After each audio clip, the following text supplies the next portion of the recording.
The following episode recounts the details of a real homicide investigation. All information presented is taken from public court records, law enforcement files, and direct investigative experience. The names of the victims and individuals involved are used with the utmost respect, and no part of this story is intended to exploit or sensationalize their suffering. As a retired homicide investigator, I believe these stories matter to honor the victims, to understand the truth, and to bring closure to the families left behind. Some content may be disturbing to listeners. Discretion is strongly advised. Greetings. I'm Detective Sergeant First Class Harry Gavel, retired, Camden County Prosecutor's Office Homicide Division. Camden City, New Jersey, often dubbed the murder capital of the nation during the 1980s and 1990s. It was a cruel place to live, work, and die. Enter the sons of Malcolm X, and I'm not talking about Louis Farrakhan. It was in the late years of 1980s, early 1990s. A notorious, murderous drug gang was gaining notoriety as the most dominant, largest drug-dealing gang the city has ever known. They were embedded, they were ruthless, they were organized. They were recruiting the very young. They were killing their own. They had to be stopped. Their young recruits, usually under the age of 18, reason being if you got busted by the police, you were dealt with as a juvenile and more likely than not released to your own recognizance or to a parent. The gang wouldn't have to post bail 9 times out of 10, and you wouldn't be sentenced as an adult. It was much easier for the gang to operate by using juveniles. But first, before you became a gang member, you had to prove yourself. You had to prove loyalty to the gang and to its leader. But the real reason was they had something on you in the event you were pinched and you thought about talking to the police and giving up gang information. They would have a murder on you. It was called test night. They were forced to kill someone in order to become a gang member. That was their initiation.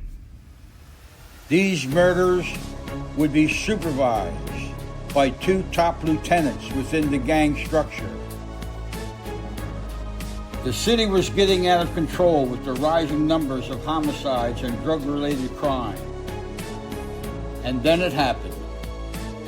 On Thursday, March the 12th, 1992, I was on call for the next murder.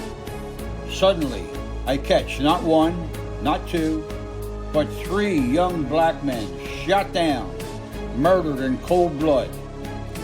Victim number 1, Lamont Jones, black male, age 34. Location, 8th and Tulip Streets in the city of Camden. Time, 3:25 a.m. Victim number 2, Damon Rhodes, black male, 18. Location, 4th and Walnut Street. Time, 4:08 a.m. Victim number 3, Earl Wilson, black male, 42 years of age. Location, 400 block of Raritan Street, Camden, New Jersey. Time of death, 7 a.m. All 3 men had no connections with each other or one another. All 3 were killed in different areas of the city. All 3 men were apparently chosen at random. There was nothing, not one shred of evidence indicating as to why they were killed. No gang affiliations could be found whatsoever. No known disputes with anyone at this time of the murders. As a matter of fact, victim number 1 was walking his dog, minding his own business, when a car rolled up behind him and gunfire erupted out of the slow-moving vehicle. It was haunting. It was reminiscent more of a mafia gangland murder. Police had a very serious problem on their hands. City residences and businesses were bailing out of the city. Already feared Camden, New Jersey. The city had been baptized as the murder capital of the nation. That was due to its alarming number of homicides per capita. We had some knowledge that these were the street gangs operating in the city. Our intelligence was, although very limited, that a young black man, known only at this time as Najee, was an outside person living in the Lindenwold, New Jersey suburbs who had a drug house somewhere in the North Camden area. He stayed there from time to time. He was gaining some unwanted attention by our narcotics units and the homicide unit, but he was about to become a major focus. As the month of March rolled in 1992, while cruising the streets of the city, especially in the North Camden area, I began to notice some graffiti painted on the walls of both occupied residences and abandoned buildings. This graffiti was filled with colorful artwork.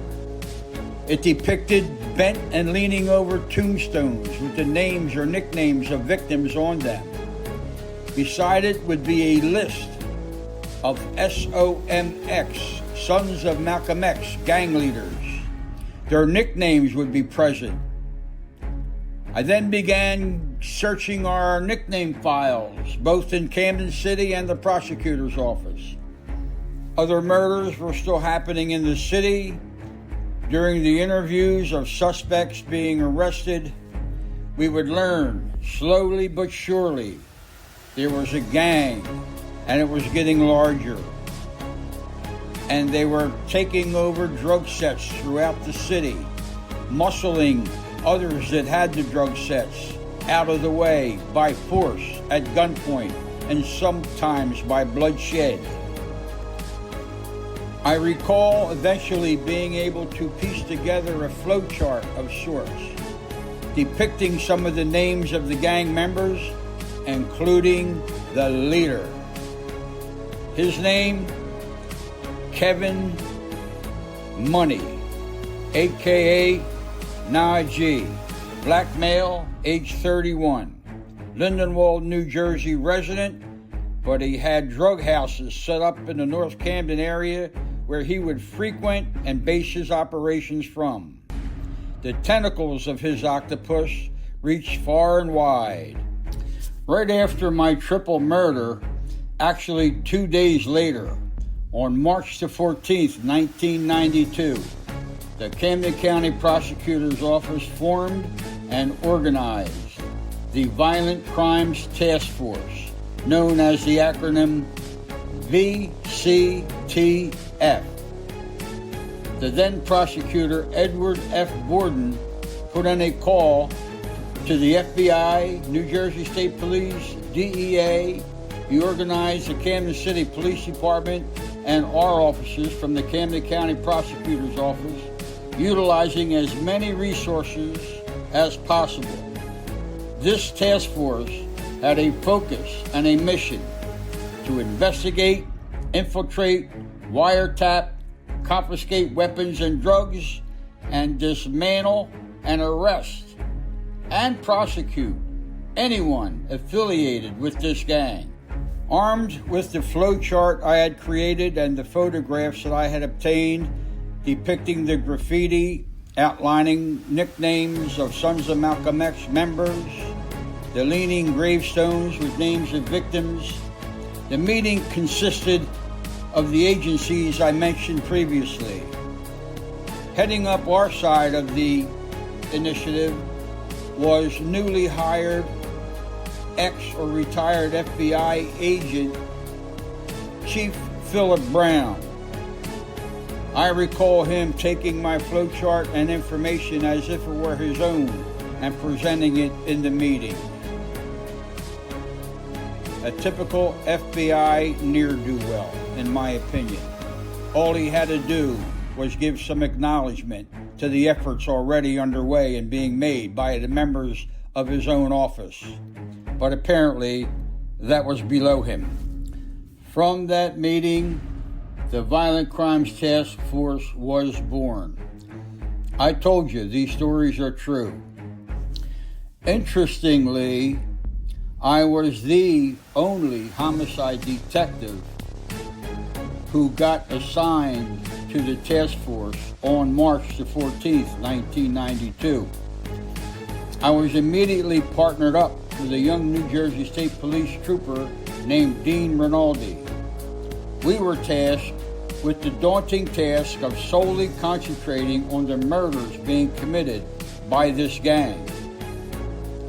The following is what we found to be the inside workings of the murderous gang known as the Sons of Malcolm X. Not to be repetitive, but the leader. Number 1, Kevin Najee Money, black male, age 31. Second in line, Top Lieutenant Jose Slick Perez, Hispanic male, age 22. Number 3rd in line, Top Lieutenant Donald Frey, black male, age 22. This gang had approximately 30 members at this time. Most of them were known, but some were still unknown, and there were many associates still unknown. Out of city location for headquarters for the Violent Crimes Task Force was chosen and occupied. It was a high-rise building somewhere in the suburbs of South Jersey. The units were staffed from agents from each agency. Office equipment was brought in. Wiretapping machinery, technical scanning devices were brought in. Cameras, monitoring devices, various areas within the city were designated surveillance zones, which were monitored by the Violent Crimes Task Force headquarters.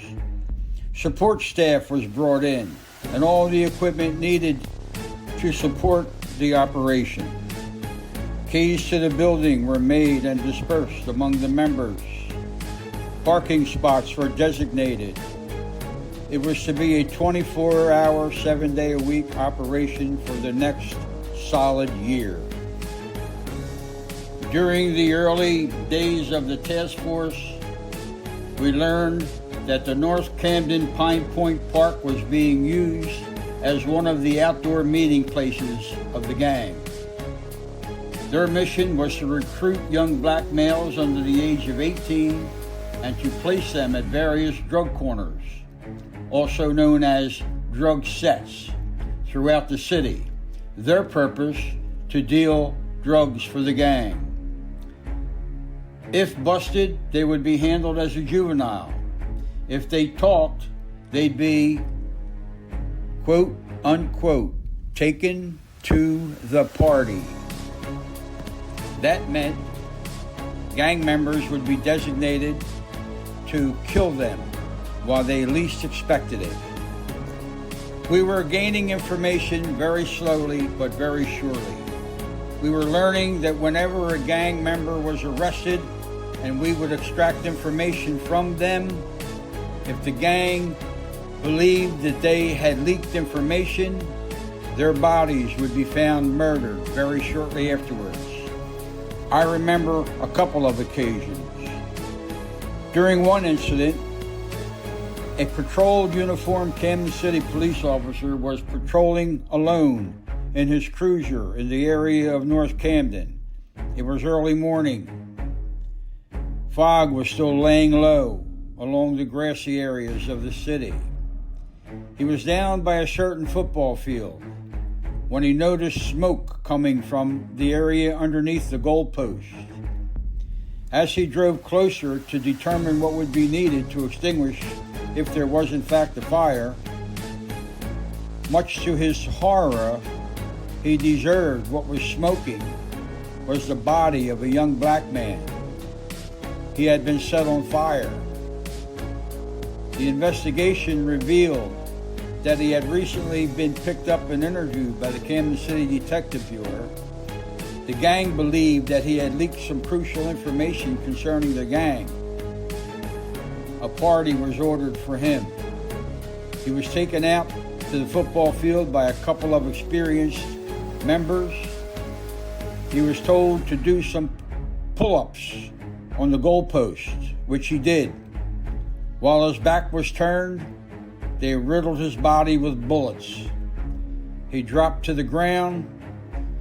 They threw acid in his face and then squirted a can of lighter fluid over his body. A match was tossed. He was burnt to death as he lay bleeding from his bullet wounds right there under the goalposts. I remember another occasion. Young black male, same scenario. He was believed to have been talking to the police after a recent police inquiry. He lived on the edges of Camden City, New Jersey, in a fairly nice neighborhood. He lived there with his mother. They had a swimming pool in their backyard. Some of the gang members convinced him to throw a barbecue at his nice home in the backyard because of the nice pool. They did. They paid for everything, all the food. A bunch of gang members went on a nice, hot, sunny summer day in Camden. The mother was out sitting in her lounge chair back by the pool. The plan was in effect. A few of the gang members were sure to block her view, while other gang members grabbed a hold of this young man and held him underwater in his own pool, drowning him, and then discovering his dead body and claiming that he had accidentally drowned. It was eventually learned through other intelligence obtained from various other gang members later on in these investigations that it was a purposeful drowning for his suspected not being loyal to the gang. The rule was, if you talked to the police, you'd be taken to the party to meet with certain death by violence. And if a member brings a recruit in, and that recruit either messes up by informing, or messes up the drug money, or messes up the drug count, they are to be punished by death by the person that brought them in. Make no mistake, this gang was organized. They operated as if they were the mafia. The two top lieutenants of this gang, Jose Slick Perez and Donald Frey, were tasked with supervising each drug set. At their word, any member could and would be punished for infractions. All members must pledge allegiance to an IG. March the 14th, test night, 1992. The initiation ordered by Kevin Money, both top lieutenants, Jose Slick Perez and Donald Frey, armed and dangerous, would escort the young prospects into a vehicle. They would have, on this occasion, Jermaine Wilson, black male age 17, and another juvenile. Both prospects were driven around the city of Camden. Perez and Frey were in search, on the hunt, for an unsuspecting, totally innocent, totally random victim. Once one was chosen, Perez or Frey would pass one of the juveniles a loaded semi-automatic Tech-9 or deadly handgun and give the order. Okay, you see him? Kill him. Their new recruit believed that this was their initiation into the gang. They were showing their loyalty to the boss, Kevin Najee Money. The real reason? They were doing a murder in front of the two most trusted lieutenants of the Sons of Malcolm X gang. The gang leader and the lieutenants would then have a big one on the recruit. If they ever even tried to rat out the gang after being picked up or questioned by the authorities or any contact with the police, the gang would have something big on them. They saw them commit a murder that forced them to keep their mouth shut. That was insurance for the gang. That was the reason for these random killings, truth be told. Uniformed city police were still stopping and frisking gang suspects whenever spotted on the various drug sets, or after undercover or controlled drug buys. Those arrested would be interviewed, photographed for identification and tattoo identification. The gang kept recruiting. They kept growing. Before long, the investigation into Test Night was gaining traction. Guns were being seized off of drug set corners. Information was starting to come out. During that investigation, we learned that before our 3 victims were killed on Test Night, the soon-to-be killers were in the area of West Jersey Hospital at Manningham Avenue and Atlantic Avenue, in the city of Camden. There was a bus stop. The first intended targets randomly chosen were 2 elderly ladies who had just stepped off of the northbound city bus, both weighted down with shopping bags. The order was given. See them 2 old ladies? Kill them. It was still cold outside. Both old women were wearing long winter gray coats. The Tech-9 was passed, fully loaded. As the 2 unsuspecting elderly ladies walked up to the front steps of a brick row home in the area there, as the bus was pulling away, they just got onto the porch. One of them placed a key into the front door. The door opens. They both stepped inside, just out of sight, before the aim could be taken and the trigger could be pulled. The 2 ladies would live to see another day. That image from that information is still with me to this day.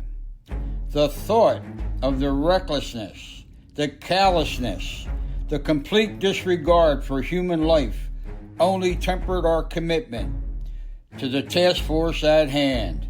Take these criminals apart. Destroy the cancer which was consuming our city. That information came after the arrest of the killers responsible for the Test Night murders. Jose Slick Perez, Donald Frey, Jermaine Wilson, and the rest of the hit crew. The murders continued to add up. Then Camden Police Chief C.C.P.O was quoted in a local newspaper comment in the aftermath that the major and significant thing this task force has accomplished was reducing the number of homicides. He said that this time last year, we had 38 homicides that occurred in the city of Camden. At this time, we now have 29. I recall on one of the coldest nights I can remember, I was called out in the middle of the night to Pine Point Park, a desolate area in North Camden, surrounded by the Delaware River on one side and the Cooper River on the north side.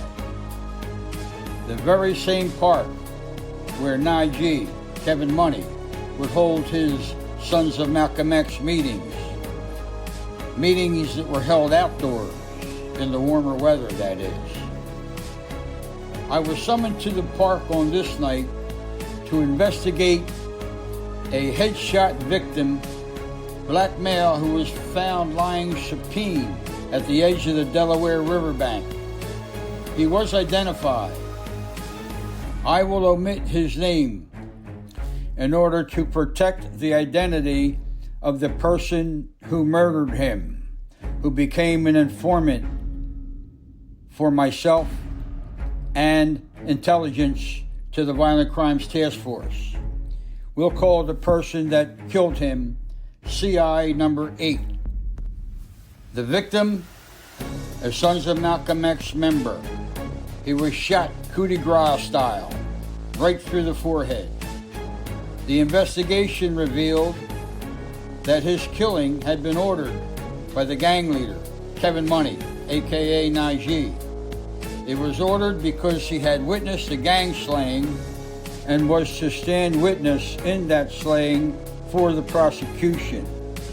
When Kevin Money learned about this, it was time to take this individual to the party. They reached out and got the person responsible for bringing this victim into the gang. They told him in no uncertain terms, "You brought him in, you take him out. If you do not take him out, we will then take your family members out, let you watch that, and then we will take you out. You got it?" As I said earlier, mafia tactics. We'll kill your family, and then we'll kill you. You will be next on the hit parade. The victim happened to be a longtime friend of his killer, but the killer had no choice. He knew he had to kill him.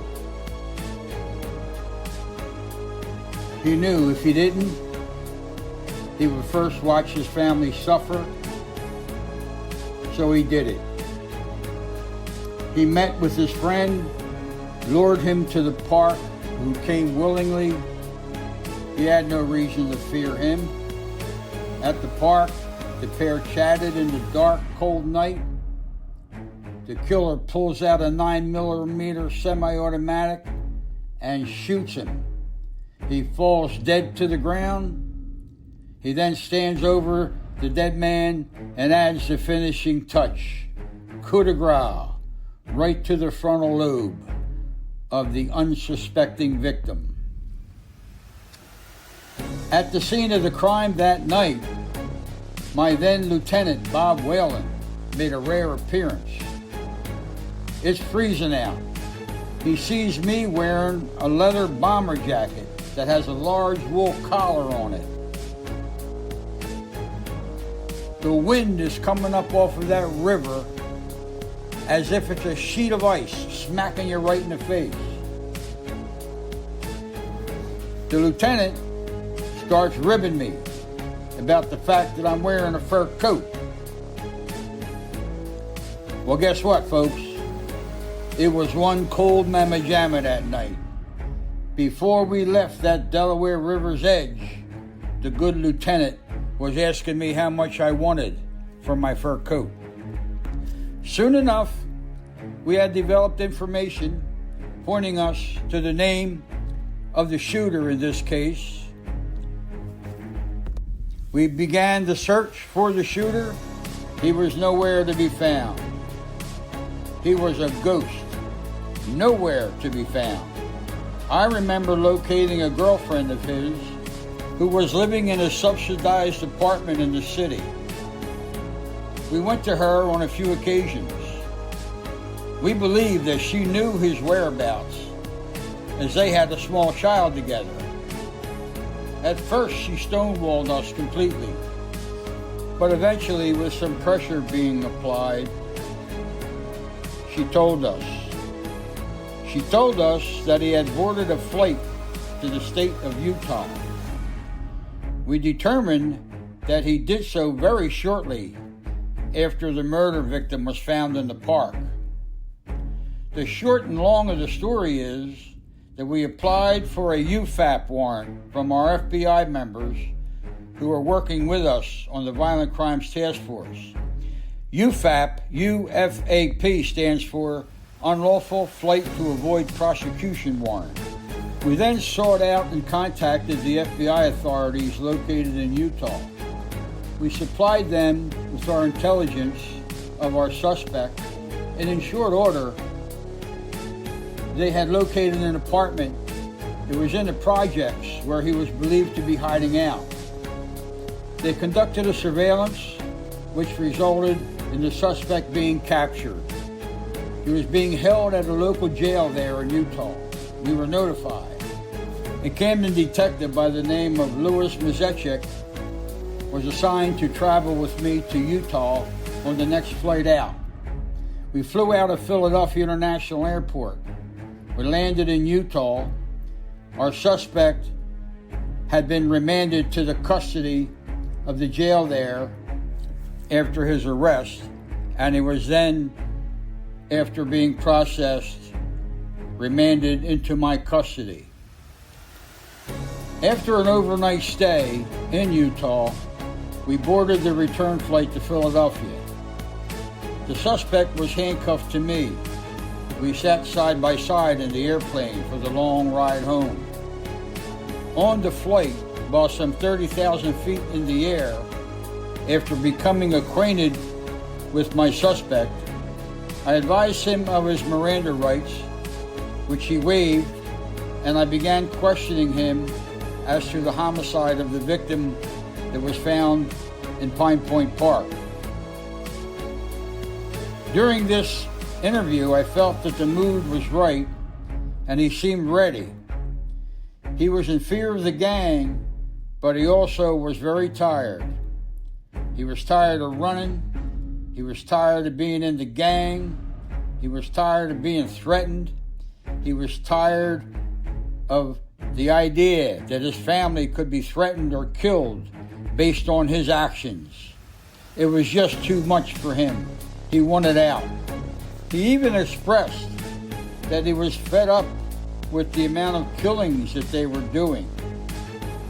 He was done with gang life in general. I took advantage of his newfound demeanor.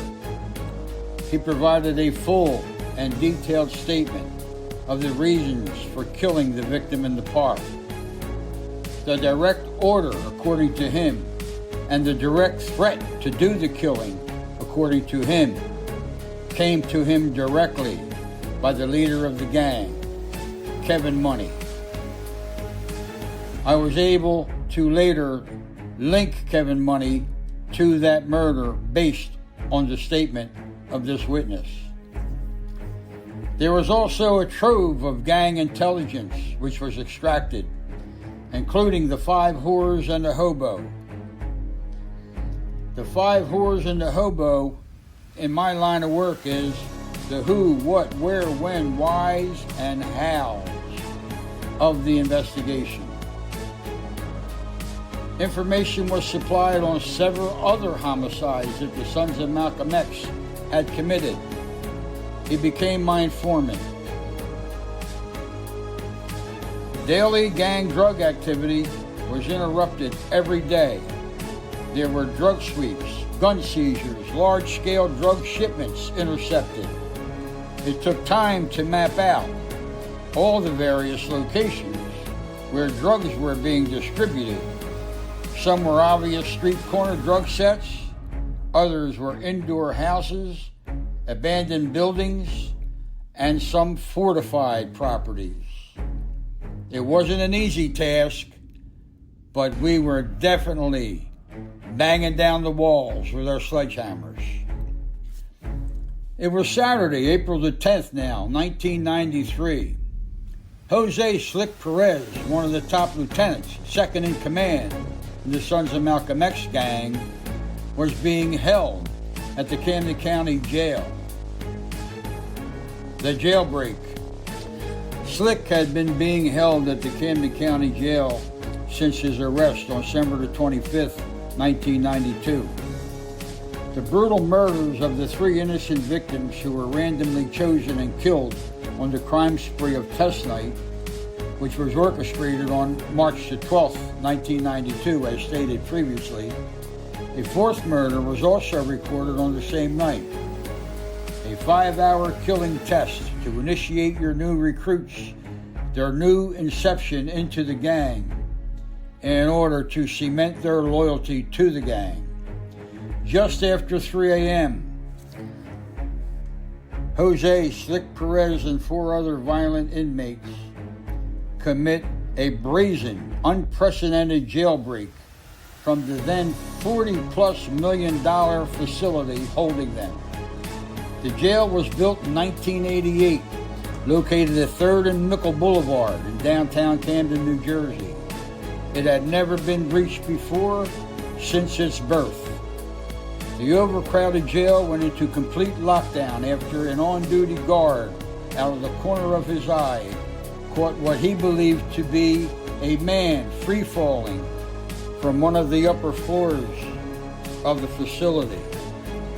That man was identified as Giovanni Almodovar, a man charged with violent crimes and being held on 5 North D, which was considered an area where the most hardcore inmates were housed.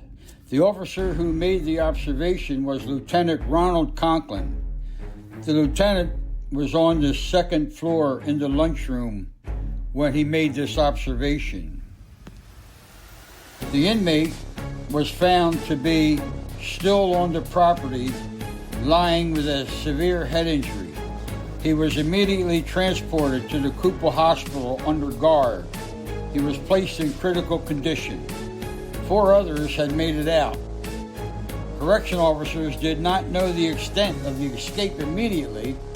It took approximately another 45 minutes or so to locate the escape route. A hole had been discovered in a 5th floor wall at 5 North D. The escapees had wrestled a steel seat which was bolted to the wall. Once removed, they chiseled away at the wall using the steel bolts which once secured the steel seat, creating a 1.5-foot hole in the cell wall. From there, they used a makeshift rope which they created by tying several bed sheets together.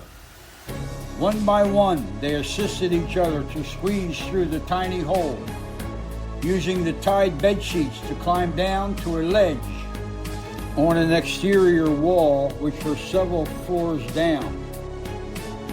All 4 made it to freedom. Giovanni Almodovar wasn't so lucky. He was the fallen comrade, captured immediately, injured, and whisked off to the trauma unit. The Violent Crimes Task Force, Camden Police, and a host of other police agencies were notified. By 4 a.m., a full-blown search plan was put into effect. After a tip, Jose Slick Perez was captured at a Days Inn on Roosevelt Boulevard in the northeast section of Philadelphia. The remaining 4 fugitives were quickly captured as well. The year that this gang was under the Violent Crimes Task Force investigations, the longer we were in it, the more powerful our law enforcement machine worked. We were making serious progress. As the effort neared its end, over 30-some gang members would be arrested and charged. The RICO statutes were used. Several seizures of drugs and weapons were seized. During the roundup sweeps, several local police departments were tapped for their manpower to assist in spanning out into several residential locations outside of the city of Camden in order to effect the various arrests of individuals living both in and out of the city. We would muster at various locations in the wee hours of the morning to get a jump and head start and catch the perpetrators while they were sleeping in bed. Bails would be set high and out of the reach for the defendants, especially Kevin Money. Kevin Money received 50 extra years of a sentence on top of his 85-year sentence. As an example, by the end of this 1 year long federal, state, county, and local police investigation, numerous criminal trials were commenced and scheduled for numerous gang defendants. It would take me better than an hour to list all of the charges and sentences upon their convictions. Many members received crippling prison terms. Many police, detectives, investigators, special agents of both the FBI and the DEA agents, all worked closely with the same goal in clear focus: to take down the very dangerous drug and money-fueled criminal enterprise known as the Sons of Malcolm X. All were credited in their own right. At an awards ceremony dinner on the 22nd of October, 1992, where I received an accommodation award for my investigation while in the Violent Crimes Task Force, which resulted in the arrest of 26 members, and I was credited for 6 of those arrested and indicted for homicides, which caused the homicide rate in the city of Camden, New Jersey to be virtually cut in half. It was indeed a joint effort, and because of that effort, that type of dedication, countless untold lives were saved. We did it. The end. I'm Detective Sergeant First Class Harry Gavel, retired. Camden County Prosecutor's Office, Homicide Division. See you next time for another true story from the murder capital.